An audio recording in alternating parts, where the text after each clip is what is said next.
ఇప్పుడు పిల్లలు కూడా ఎలా అయిపోయారంటే పిల్లలకి పేరెంట్స్ చూసే విధానం ఎలా అయిపోయిందంటే నేను ఇన్వెస్ట్మెంట్ మంచి స్కూల్లో పెట్టి నేను పెద్దగా అయ్యాక నన్ను బాగా చూసుకోవాలి.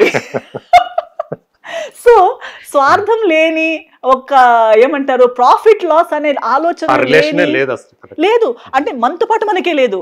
మనం ఇంకొకరి నుంచి ఎక్స్పెక్ట్ చేస్తున్నాం that another person should be selflessly unconditionally loving me. But today we are only not loving ourselves unconditionally or మనకే మనం లవ్ చేయడానికి ఒక కండిషన్ ఉంది. హ్యూమన్ రిలేషన్స్ అన్ని కూడా ఆర్థిక సంబంధాలే అంటారు అంతే. ఇప్పుడు ఒకరు విన్నింగ్ స్పీచ్ అవార్డు వచ్చాక ఒకరు చెప్పింది అంటే ఇంకొకరికి నన్ను చూసేటప్పుడు ఎంత హ్యాపీ అవుతుందో, ఎంత గర్వం ఫీల్ అవుతుందో, నేను ఎంత అందంగా కనిపిస్తానో అవి సెకండరీ. కానీ నన్ను నేను మిర్రర్లో చూసేటప్పుడు నాకు ఆ మనిషి మీద ఎంత అభిమానం పుడుతుంది, నా రిఫ్లెక్షన్ నేను మిర్రర్లో చూసేటప్పుడు how much respect do I feel for my self, how much proud do I feel about my self. That is what really is the meaning of life actually. Self appreciation, self esteem, self confidence comes from there. Yes. So even for me, if I am here like this today, it is because of how my parents and especially my mother has reacted and acted and supported me throughout my life. నేను చిన్నప్పటి నుంచి ఒక చిన్న interest చూపిస్తే దానికి ఆమె సీరియస్గా తీసుకొని ఈమెకి సింగింగ్ అంటే ఇష్టం, డాన్స్ అంటే ఇష్టం అయితే అది ఓన్లీ ఇష్టం, ఒక కోరికగా ఉండకూడదు. దానికి ట్రైనింగ్ ఇచ్చి ఒక సర్టిఫైడ్ ఆర్టిస్ట్గా నేను హీరోయిన్ అవుతానని ఆమె అనుకోలేదు. She only supported my dream. అంటే నేను చిన్నప్పుడు అబ్రాడ్లో ఉన్నప్పుడు ఇప్పుడు నాతో పాటు అబ్రాడ్లో ఉన్న పిల్లలందరూ ఇంకా దూరం వెళ్ళిపోయారు. అంటే గల్ఫ్లో ఉన్న వాళ్ళు ఇప్పుడు యూఎస్, యూకే, ఆస్ట్రేలియా అక్కడ ఎక్కడ కూడా ఉన్నారు. నేను కూడా మేబీ నాకు కూడా మమ్మీ మూసుకో ఏమవ్వదు, అవును బహ్రెయిన్లో పుట్టి పెరిగాను. సో మా మమ్మీ కూడా అప్పుడు హై లెవెల్ జాబ్ లో ఉన్నారు, అంటే గవర్నమెంట్ జాబ్ లో, సివిల్ ఏవియేషన్ అలాంటి జాబ్స్ లో ఉన్నారు. అయినా బ్యాంక్ లో పనిచేశారు. She use to work in very good వేరే ఆర్గనైజేషన్స్ లో వర్క్ చేసింది. బట్ నాకు ఒక కోరిక ఉంది అన్నప్పుడు ఆమె కూడా చెప్పొచ్చు. ఇప్పుడు ఆమెతో పాటు పనిచేసే వాళ్ళు నేనే నాకు చెవిలతో విన్నాను చిన్నప్పుడు చెప్పేవారు, నీకు పిచ్చి, నీ జాబ్ నాకు ఇచ్చి వెళ్ళిపో. ఎవరైనా పిల్లలకి డాన్స్ నేర్పించాలి, సింగింగ్ నేర్పించాలని ఊరికి వెళ్ళిపోతారా అబ్రాడ్లో ఎంత మంచి పని వదిలేసి? సో నా మమ్మీ చెప్పేది, నాకైతే పని వస్తుందో వెళ్తుందో నాకు ఈ ఏజ్ లో కదా, కానీ నా బిడ్డ మళ్ళొకసారి 1 year old అవుతుందా, మళ్ళొకసారి 5 years old అవుతుందా, మళ్ళొకసారి ఈ చైల్డ్హుడ్ ని ఎక్స్పీరియన్స్ చేయగలుగుతుందా? లేదు కదా. సో దానికి ప్రైజ్ లేదు. సో నా బిడ్డకి ఇప్పుడు ఇది చేయాలని అనిపిస్తే I want to give her the best of that. She wants to dance, then let her go to the best teacher and learn that dance. Let her experience it. Only ekkado TV lo evaro vere vallu dance chesedi chusi నేను dance చేస్తుంటే ఎంత బాగుండేది అని ఒక్కసారి కూడా మా మైండ్కి వస్తే, నేను ఎంత పెద్ద ప్యాలెస్ లో ఉండి కూడా అన్ని సాధించి డబ్బులు ఎక్కువ ఉండిపోయి నేను ఎక్కడో ఒక ప్యాలెస్ లో ఉండి ఏదో ఒక రోజు ఇంకొక చిన్న మనిషి హ్యాపీనెస్ చూసి నాకు కూడా అలా హ్యాపీనెస్ ఉంటే ఎంత బాగుండేది అని నేను కోరుకుంటే అది ఫెయిలర్ కదా. అవును, that is what failure is. You not being happy with అలాంటి రిగ్రెట్స్ ఎన్నోటే ఒక్కొక్క లైఫ్ ఎంత మందికి ఉంటాయి. సో మై మదర్ సెడ్, మనకుంది ఆ రిగ్రెట్స్ మనకున్నాయి, నా బిడ్డకు ఉండకూడదు. ఆమెకి ఎప్పుడేమున్నా నేను తప్పు చేశాను, అయ్యో ఇది మిస్టేక్ కదా అనే రిగ్రెట్ ఉన్నా పర్లేదు, కానీ నేను అది చేస్తే ఎంత బాగుండే అనే కోరిక ఉండకూడదు. చేసి అయ్యో ఇది చేసి బ్యాడ్ చేశాను, ఇది చెయ్యను అని చెప్తే ఇంకొకసారి చేయకుండా ఉండొచ్చు. అంటే లైఫ్ లో ఎస్తర్ తీసుకున్నటువంటి ఏ డెసిషన్ అయినా సరే జారెట్ గారు అంటే సపోర్ట్ చేస్తూనే వచ్చారు, చేస్తారు. అంటే ఫస్ట్ డిస్కస్ చేస్తారు. ఒక్కవేళ నా డిసిజన్ లో రీజనబిలిటీ లేదు లేదా తప్పుగా ఉంది, అప్పుడు నాకు ఎక్స్ప్లెయిన్ చేస్తారు. ఇది నాకు వద్దనిపిస్తుంది, ఇది బాగాలేదు. She's my greatest critic also. Minuses కూడా నాకు వేరే వాళ్ళు చప్పట్లు కొట్టినా నా మమ్మీ బాగాలేదని చెప్తే నేను నమ్ముతాను. ఎందుకంటే she has seen me from 0 years నుంచి ఇప్పుడు దాకా చూసింది కాబట్టి షీ నోస్ నేను ఒకటి చాలా బాగా చేశానని 10 మందికి అనిపించినా దాని కింద బెటర్ చేయగలుగుతాననేది ఆమెకి మాత్రమే తెలుసు.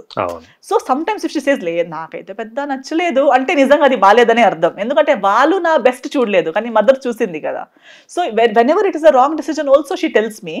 అంటే మీరు లైఫ్ లో తీసుకున్న ఏదైతే ఉందో 2019 లో ఫస్ట్ ఆమెకు చెప్పినప్పుడు ఏమన్నారు? హెసిటేట్ చేశారా లేకపోతే సపోర్ట్ చేశారా? అట్లాంటిది ఏదైనా ఆలోచించుకోమన్నారా?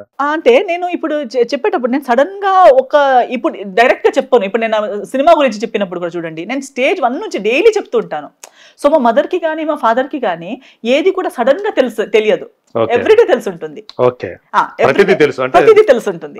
సో లేదు లేదు ఇప్పుడు నేను ఇక్కడ ఇవన్నీ ఈ రోజు జరుగుతుంది కదా, నేను సాయంత్రం ఇంటికి కాల్ చేసేటప్పుడు అన్ని చెప్తాను, ఇక్కడ ఒక ఇంటర్వ్యూ అయింది, తర్వాత అలా వెళ్ళాను అటు. సో ఓవరాల్ గా ఫేసెస్ తెలుసుండవు కానీ నేమ్స్ అంటే మీ డైరీ అంతా తెలిసి ఉంటుంది. సో నేను సడన్ గా చెప్పేది వాళ్ళకి సడన్ గా షాక్ అయ్యేది అనేది లేదు.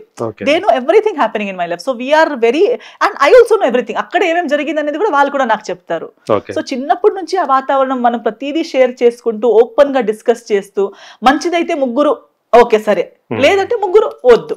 కానీ మీరు ఏదైతే ఉందో లైఫ్ లో, అది మీ మ్యారేజ్ ఏదైతే ఉందో అది విత్ ఇన్ 6 months లోనే అది ఫెయిల్ అయినప్పుడు పేరెంట్స్ గా వాళ్ళు ఎలా ఫీల్ అయ్యారు? వాళ్ళు అంటే వాళ్ళే చెప్పారా? అంటే మీరు వాళ్ళతోటి అది డిస్కస్ చేసినప్పుడు, నేను ఇంకా వద్దనుకుంటున్నాను అన్నప్పుడు వాళ్ళు ఏం చెప్పారు? వాళ్ళు ఫస్ట్ వద్దనుకుంటున్నానని నేను చెప్పలేదు, జరిగింది మాత్రమే చెప్పాను. ఇది ఇలా ఇలా జరుగుతుంది, కరెక్ట్ అవ్వట్లేదు,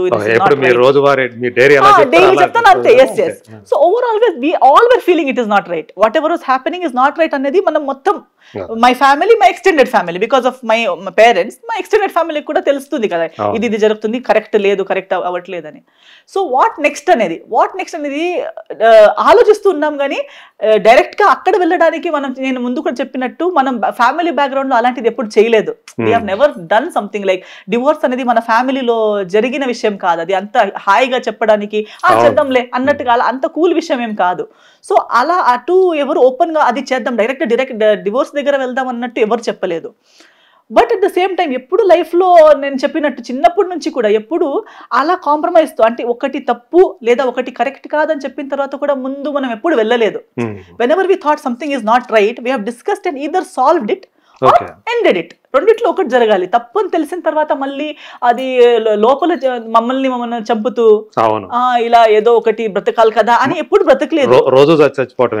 సో మా మమ్మీ చూడండి, అంత పెద్ద వర్క్ ఉన్నప్పుడు కూడా, జాబ్ ఉన్నప్పుడు కూడా, ఒకటే బిడ్డ కావాలా వర్క్ అన్నప్పుడు బిడ్డ కావాలని సెలెక్ట్ చేసి ముందుకెళ్ళింది కదా.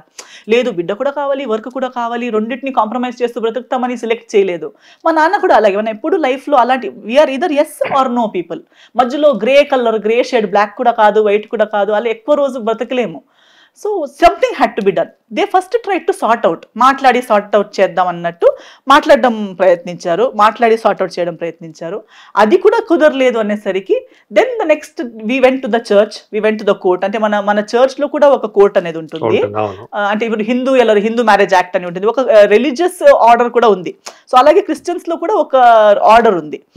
And then there is court also. So when we approached them and discussed the whole situation, ila undi, what do you advise, what to do next anesariki, they said everything you said is a clear proof that you can, it is an open case of divorce, అంటే it is annulment.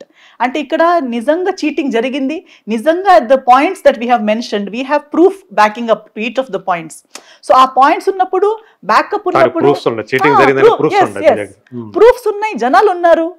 So when everything is there, మళ్ళీ మీరు ఇంత ఉండి కూడా ఉండటం అంటే it is really ఏదో మనం తప్పు చేసి అలాంటి మజ్బూరీ ఉంటే మాత్రమే ఉండాల్సి వస్తుంది కానీ లేకపోతే ఉండే అవసరం లేదు. లీగలీ కూడా ఉండే అవసరం లేదు, రిలీజియస్లీ కూడా ఉండే అవసరం లేదు. ఇన్ ఎవ్రీ వే నీట్ గా గొడవలు లేకుండా బ్రేక్ అయ్యే సిచ్యువేషన్ అది. సో వాళ్ళందరూ ఒకటే కూతురు, మీరింత ప్రశాంతంగా ఉన్న ఫ్యామిలీ, మీకు ఇవన్నీ డ్రామాలు ఎందుకు కావాలి, అవసరమా, మీరు హ్యాపీగా ఉండేవాళ్ళు కదా. సో మీకు ఇప్పుడు క్లియర్ గా తెలిసింది ఇది రాంగ్ రూట్ అని, సో వదిలేయడమే బెటర్ కదా అన్నట్టుగా ఒక యునానిమస్ మన కమ్యూనిటీ నుంచి కానీ ప్రతి యాంగిల్ నుంచి అందరూ అడ్వైస్ చేసిన తర్వాత then we went forward. And వాళ్ళు చెప్పినట్టే అంత స్మూత్ గానే జరిగింది, because they were right. So that is when we also realized that okay, correct kada. So I think plus point in the whole thing is our transparency, that we are transparent to each other. My parents to me, me to my parents. So నేను ఎప్పుడు నా age group లో ఉన్న వాళ్ళకి కూడా కానీ అమ్మాయిలకి అందరికీ కానీ ఎప్పుడు చెప్తుంటాను, అమ్మాయిల మైండ్ లో ఉంటుంది అమ్మ నాన్నకి చెప్పాలా వద్దా, ఆ ఇంట్లో జరిగింది మన పుట్టింటికి చెప్పాలా వద్దా. బట్ పేరెంట్స్ మనం బాధపడుతున్నాం, వాళ్ళు కూడా ఎందుకు బాధ పెట్టడం. యాక్చువల్లీ అలా ఏం లేదు, మనం యాక్చువల్లీ ఓపెన్, వాళ్ళకి చెప్పకపోతే ఇంకెవరికి చెప్పాలి, మన పేరెంట్స్ కి, మన ఓన్ మనకి జన్మ ఇచ్చిన వాళ్ళకి చెప్పకపోతే ఇంకెవరికి చెప్పాలి. And at the end of the day దేవుడు తర్వాత ఎవరికైనా మనం ఆన్సర్ ఇవ్వాలని ఉంటే అది మన అమ్మ నాన్నే. అమ్మ నాన్నకి చెప్పలేనిది అనేది ఉండకూడదు, ఎందుకంటే అలా ఉంటే దాన్ని అడ్వాంటేజ్ గా తీసుకునే వాళ్ళు చాలా మంది ఉంటారు. ఆ గ్యాప్ ఉంది కదా మధ్యలో, మనం అవును. ఏదో ఒక వేరే రీజన్ కోసం చెప్పలేని థింగ్స్ ని ఇంకొకరు వాళ్ళకి దాని కావాల్సినట్టు వీక్నెస్ గా వాడుకుంటారు. తీసుకుంటారు. Yes, Yes. వీక్నెస్ గా అది వీక్నెస్ వీక్నెస్. చెప్పాలంటే. అవును. ఇప్పుడు తప్పు జరిగిన మనకి ఒక చోట అది మన పేరెంట్స్ కి తెలిసి ఉండాలి కదా. వాళ్ళప్పుడు మనకిన్న తెలివి ఉన్న వాళ్ళు, ఇప్పుడు నాకెంత ఏజ్ అయినా, నాకిన్న ఎక్కువ ఏజ్ వాళ్ళకి అయింది, నాకిన్న ఎక్కువ వాళ్ళు బ్రతికారు కాబట్టి వాళ్ళకి ఎక్స్పీరియన్స్ ఉంటుంది, Experience ఉంటుంది. ఇవన్నీ ఇలాంటివన్నీ కూడా చూసుంటారు, ఎన్నో చూస్తుంటారు. చూసుంటారు. సో వాళ్ళు ఒక రైట్ అడ్వైస్ ఇవ్వగలుగుతారు, రైట్ గైడెన్స్ ఇవ్వగలుగుతారు. అప్పుడు చూడండి లైఫ్ మళ్ళీ మన హ్యాండిల్ చేసే అంత స్ట్రెంగ్త్ మనకి వస్తుంది. లేదు నేను పెద్దగా అయిపోయాను, నాకే నా లైఫ్ హ్యాండిల్ చేయడం తెలుసు అని నేను చేసుకుంటూ వెళ్తే దానికి గైడెన్స్ ఉండదు. సో నాకు ప్రొఫెషనలీ, పర్సనలీ అన్నిటిలో నా పేరెంట్స్, ఎస్పెషలీ నా మదర్ మంచి సపోర్ట్ అండ్ అండర్స్టాండింగ్ ఉండడం వల్ల మమ్మల్ని కలిసి చూస్తే మీరు ఫ్రెండ్స్ అని అడుగుతారు, అందరూ అదే అదే అడుగుతారు. మీరు ఇప్పుడు వింటుంటే మీరు చెప్తున్న ఎంత ఉంటుంటే, సో మీ పేరెంట్స్ పర్టికులర్ మీ మదర్ మీకు అంత మంచి ఫ్రెండ్ అండ్ ఒక ఐ థింక్ నేను వెల్ విషర్. అండ్ నేను ఒక్క కూతురిని అయినా నాకు బ్రదర్ సిస్టర్స్ లేరు అనే ఫీలింగే రాలేదు. ఎందుకంటే అన్ని పంచుకోవడానికి మదర్ ఫాదర్ ఇద్దరు నాకు అలాగే పంచుకున్నారు కాబట్టి నేను ఎప్పుడు వాళ్ళతో షేర్ చేస్తూ, ఎప్పుడు లోన్లీనెస్ నాకు చెప్పుకోవడానికి ఎవరు లేరే అనే ఫీలింగ్ తో ఎప్పుడు నేను గ్రో అవ్వలేదు. నాకు కంటిన్యూస్ కంపెనీ గైడెన్స్ ఇస్తూ నన్ను పెంచారు. ఓకే. సో ఆ పీరియడ్ వచ్చేసింది ఇప్పుడు. ఆ 4 years అయిపోయింది కదా. ఈ 4 years తర్వాత అంటే ఈ మామూలుగా